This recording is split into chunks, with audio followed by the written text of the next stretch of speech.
हे what's up guys, welcome back once again. आज की कहानी जो हम एक्सप्लेन करने जा रहे हैं उसका नाम है बेयरफुट। वो काफ़ी इमोशनल और काफ़ी अच्छी कहानी है जो आपको पसंद आने वाली है।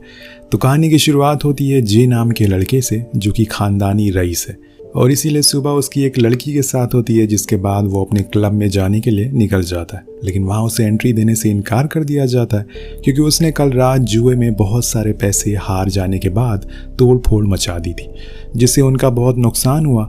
इसी दौरान हमें यह भी पता चलता है कि उसने जो पैसे हॉर्स राइडर पर लगाए थे वो भी हार चुका है, और ये कोई छोटी मोटी रकम नहीं थी बल्कि कई $1000 की थी, जिसको उसे एक विंसेंट नाम के आदमी को चुकाना था। लेकिन जे कहता है कि उसके पास अभी एक भी पैसे नहीं है। लेकिन विंसेंट जानता है कि वो एक रईस खानदान से बिलोंग करता है, उसके पेरेंट्स के लिए ये रकम कोई बड़ी बात नहीं है। पर जे का कहना था कि वो पिछले कई सालों से अपने परिवार से नहीं मिला, उसे उनकी कोई बातचीत भी नहीं है। इस बात को सुनकर विंसेंट गुस्से में कहता है कि मुझे फ्राइडे तक पूरे पैसे चाहिए वरना तुम्हारी खैर नहीं। लेकिन यहाँ जे भी कम गुस्से वाला नहीं था, वो भी उसे उल्टा सीधा बोलना शुरू कर देता है, जिससे कि उसके बॉडीगार्ड से लड़ाई हो जाती है। इस चीज़ को लेकर उस पर केस भी लग जाता और उसे प्रोविजन डिपार्टमेंट में भेज दिया जाता है, जहाँ पर उसे अपनी सज़ा के तौर पर 1 महीने एक मेंटल हॉस्पिटल में एज ए क्लीनर के तौर पर काम करना होगा। अब जे के पास कोई और ऑप्शन ना होने की वजह से उसे इस पनिशमेंट को एक्सेप्ट करना पड़ता है। कुछ दिन ऐसे ही बीत जाते हैं और एक दिन उसे हॉस्पिटल का गार्ड उसे बताता है कि कल विंसेंट के लोग आए थे, उसके बारे में पूछ रहे थे, लेकिन मैंने बोल दिया कि वो यहाँ पर नहीं है। तब जे उसे थैंक यू कहता और फिर कुछ पैसे उधार मांगता है, लेकिन उससे पहले ही उसे पैसे दे दिए हैं, इसीलिए इस बारी वो साफ मना कर देता है कुछ भी देने से। पर उसे वो ये कहता है कि कुछ दिन तुम्हारे छोटे भाई की शादी है, क्यों ना तुम वहाँ जाओ, खुशी का मौका है, क्या पता वो तुम्हारी मजबूरी को समझे।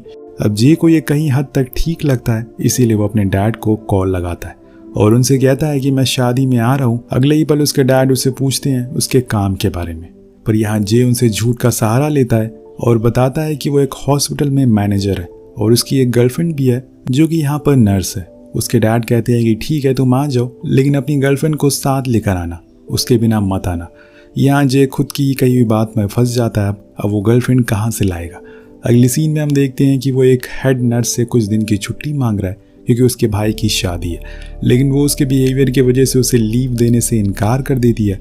इसी दौरान वहाँ उसकी एक डेजी नाम की पेशेंट पर नज़र पड़ती है जो उसे कहीं ना कहीं पसंद भी आ जाती है, पर अभी वो अलग ही मुसीबत में है। वहीं अगले दिन हम देखते हैं कि जे कुछ पेशेंट के साथ ड्रिंक कर रहा होता है। जब इस बात की खबर डॉक्टर को लगती है तो उसे बुलाया जाता है और कहा जाता है कि अगर उसने ऐसा कुछ फिर दोबारा किया तो उसे इस काम से निकाल दिया जाएगा।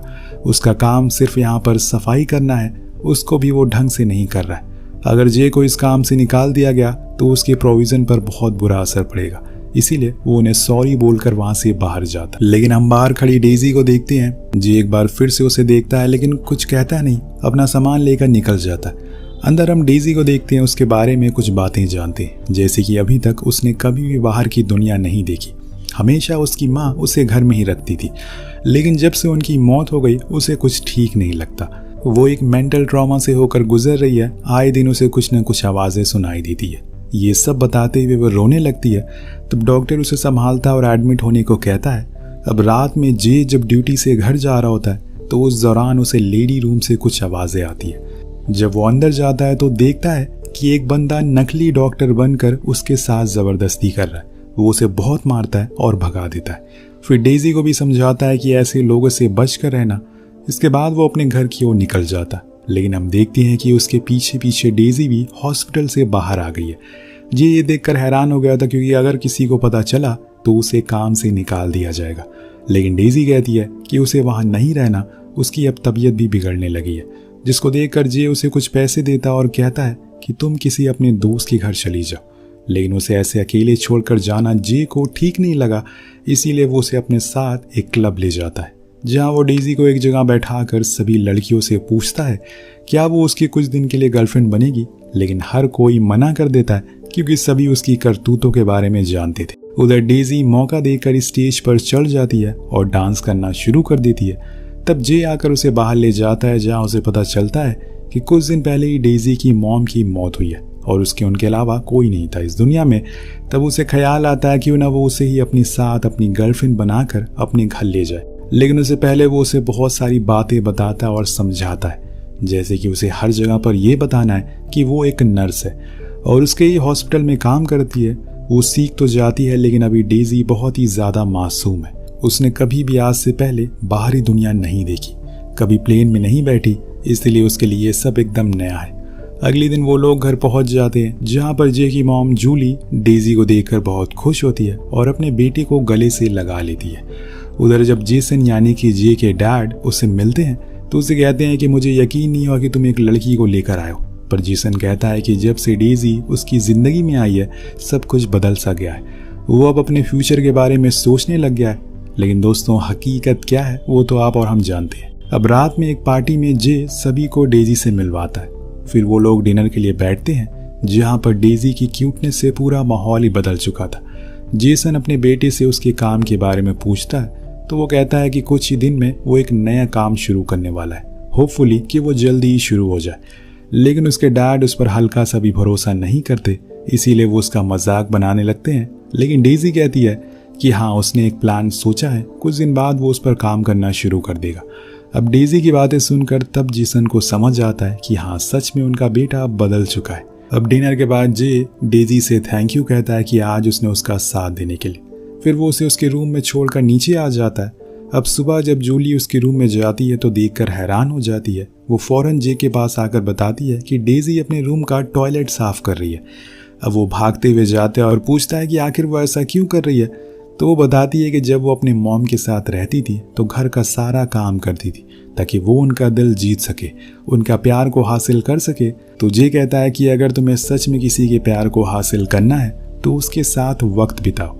अगर सच में तुम्हें कोई प्यार करता है तो उसके लिए उसे किसी वजह की ज़रूरत नहीं पड़ती। इसीलिए कुछ देर बाद वो उसे बताती है कि उसने अपनी माँ का कत्ल किया है। जी हाँ दोस्तों, तभी उसे मेंटल हॉस्पिटल में लाया गया है और इसकी वजह से वो आवाज़ें उसे आए दिन सुनाई देती है। उसने ऐसा खुद की खुशी के लिए नहीं किया था। जे ये सुनकर हैरान था, उसे कुछ समझ ही नहीं आ रहा था कि अब वो करे तो करे क्या। उधर डेजी फिर से वही कपड़े पहनकर बाहर आती है, जिसको देखकर जूली उसे कुछ अच्छे कपड़े देती है और खुद के हाथों से तैयार करती है। इस चीज़ को देखकर डेजी इमोशनल हो गई थी, क्योंकि उसे आज से पहले कभी भी माँ का प्यार नहीं मिला था। अब तैयार होने के बाद जब वो नीचे आती है तो एक बार फिर से जे उसकी खूबसूरती का दीवाना हो जाता है। उसकी नज़र उस पर से हट ही नहीं रही थी। इसके बाद वो लोग पार्टी के लिए जाते हैं, क्योंकि आज उसके बड़े भाई की वेडिंग एनिवर्सरी है। सबको अंदर जाने के बाद जेसन अपने बेटे से बात करता और बोलता है कि जब वो यहाँ पर आया है वो कुछ परेशान सा लग रहा है। तो जे बताता है कि उसे कुछ पैसे चाहिए ताकि वो एक नया स्टार्टअप शुरू कर सके। लेकिन जेसन को उसकी बातों पर ज़रा सा भी भरोसा नहीं है, ना ही उसकी इन कामों में। इसीलिए वो अंदर चले जाते हैं।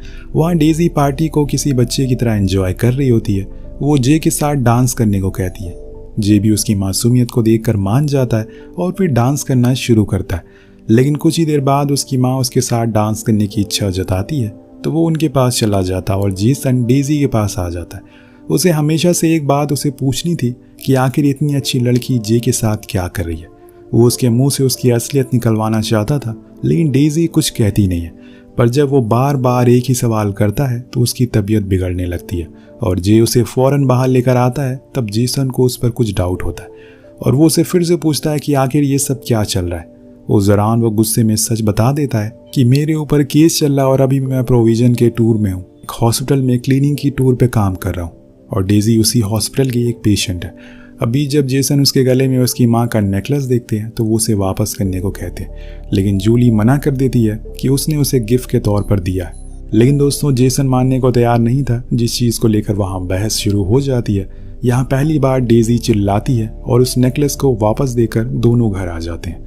अब जे उसे फ्लाइट को लेकर वापस तो नहीं जा सकता, इसीलिए वो अपने डैड की एक मिनी बस लेता है और दोनों उसे लेकर निकल जाते हैं।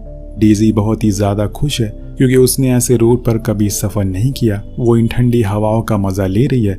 लेकिन उधर जे कुछ परेशान सा लग रहा है। वो दोनों एक बस स्टेशन पर रुकते हैं, जहाँ उसे कुछ पैसे देता है वो और बोलता है कि वो यहीं रुके, वो अभी थोड़ी इंपॉर्टेंट कॉल करके वापस आ जाएगा। अब मासूम डेजी को उसकी बातों पर यकीन कर लेती है और वहीं बैठी रहती है। और दोस्तों, सुबह से शाम और शाम से रात हो जाती है।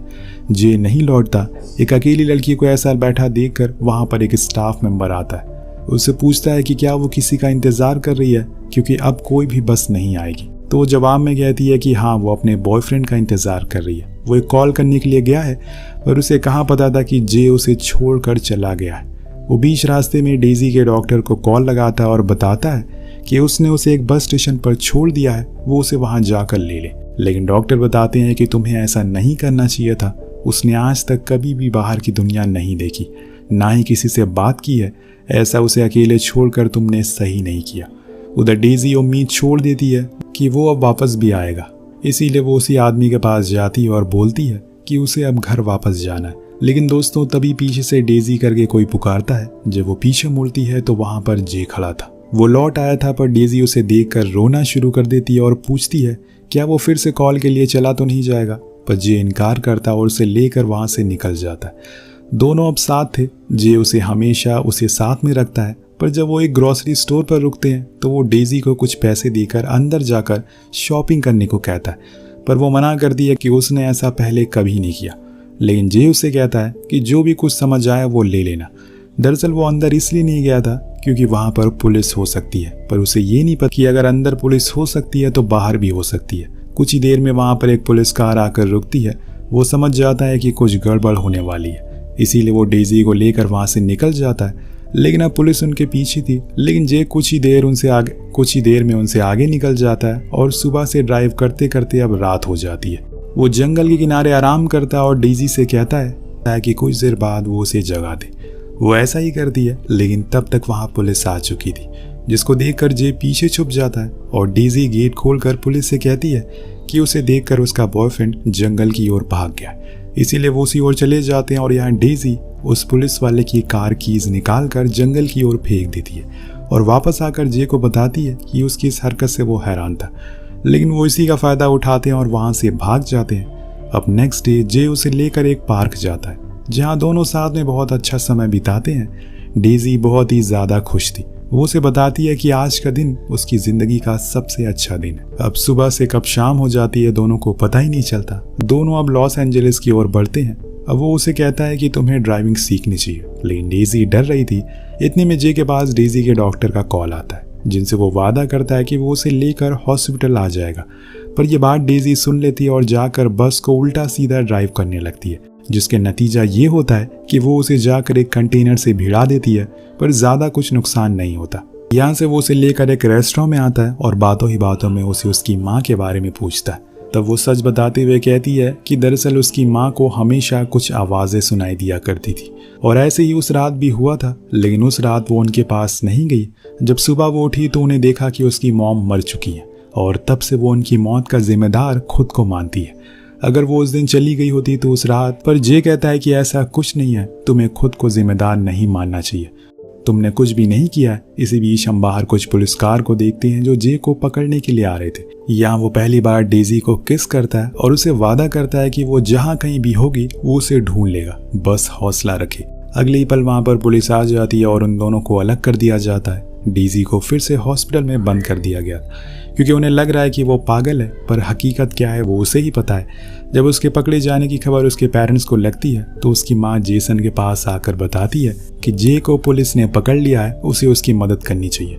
एक समय पर वो भी उसकी तरह थी, लेकिन उसके पिता ने उसे संभाला। आज उसे आपकी जरूरत है। जेसन उसकी बेल करा देता है, जिसके बाद वो अपने अपार्टमेंट जाता है तो वहाँ देखता है कि उसके घर को तहस नहस कर दिया गया है और ऐसा वेंसन के आदमी ने किया था। वो फौरन हॉस्पिटल पहुंचता है, लेकिन वहां उसे डेजी से मिलने की कोई इजाजत नहीं थी और इसीलिए जे अपना दिमाग चलाता है और जाकर ट्रेन के सामने लेट जाता है ताकि सभी को लगे कि उसकी दिमागी हालत ठीक नहीं है।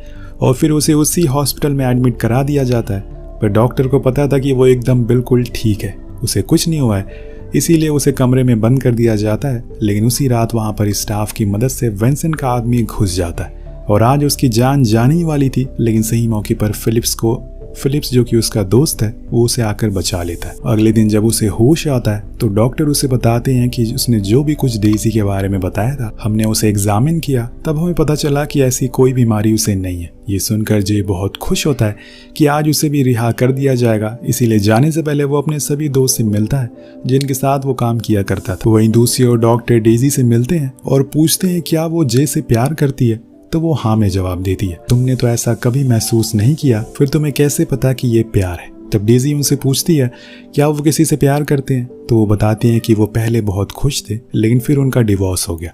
पर डेजी बिना कुछ कहे उनकी ओर देखती रहती है और फिर कहती है कि आप आज भी उनसे प्यार करते हैं, क्योंकि जब आपसे मैंने ये सवाल किया तो आप थोड़ी देर सोचे और फिर जवाब दिया आपने, जो दर्शाता है कि आपके दिल में उनके लिए आज भी फीलिंग्स जिंदा है। उसके इस जवाब से डॉक्टर खुश होते हैं और उसे भी डिस्चार्ज कर देते हैं। उधर जे को काउंटर से पता चलता है कि उसके पेरेंट्स ने उसके लिए $40,000 छोड़ कर गए ताकि वो अपना कर्ज चुका दे और घर वापस आ जाए डेजी के साथ। उधर डेजी भी सभी को अलविदा कहती है और डॉक्टर को थैंक यू बोलती है और नीचे जे उसका इंतजार कर रहा था। आज दोनों फिर से साथ हो गए, लेकिन अब उन्हें अलग करने वाला कोई नहीं है। डेजी के लिए ये एक नई शुरुआत है।